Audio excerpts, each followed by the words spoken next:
Well, good morning. How's everybody doing? I hope and trust that all is well with you today. It's been a while, so this may be refreshing. We have a significant question to look at this morning, and that question is simply, is Jesus relevant in the 21st century? Is the gospel of Jesus relevant in the 21st century? We've been going through a series of Bible studies in the Gospel of Mark, and we now come to chapter 4.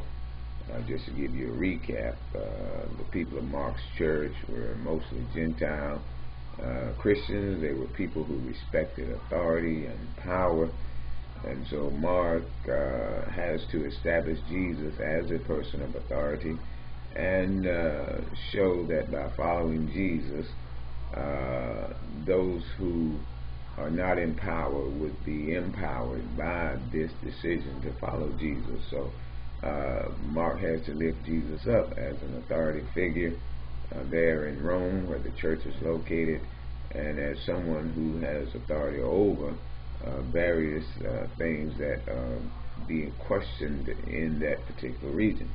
In the first chapter of Mark immediately sets out to show Jesus' authority, first of all by a prophetic word, secondly by a prophetic witness, thirdly by divine confirmation, and then of course he allows Jesus to display his divine authority through various acts of healing that he records. And then in chapter 2, Mark shows that Jesus also has authority over sin and the law, which are the two things that would destine someone to a negative afterlife, or to an afterlife of torment and pain. And so the people are looking for someone who can save them from that type of afterlife, and who can have authority over the demonic spirits that rule over that particular area.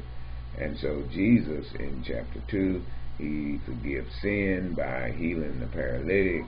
He shows authority over the law by healing on the Sabbath in chapter 3.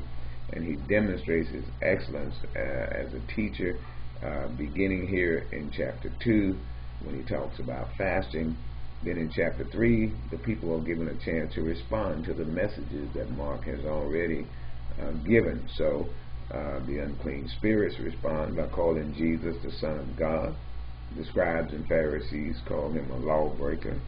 The people that believed in him, chose to follow him, were called his disciples.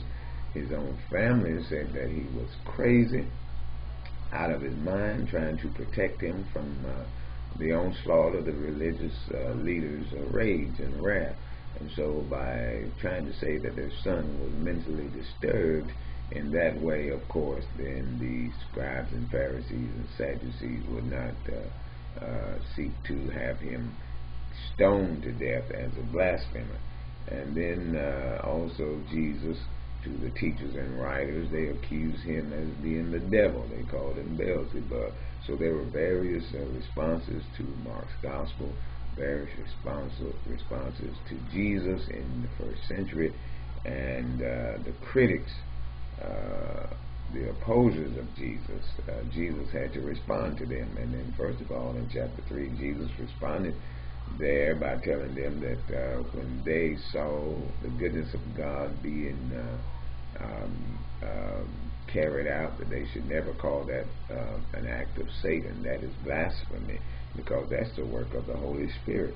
And then he established new family relationships there in chapter 3 by saying that only those who did the will of his Father were his brothers and sisters and mothers and fathers. So he really defined who he was and what type of person he was by these particular stances and these particular acts.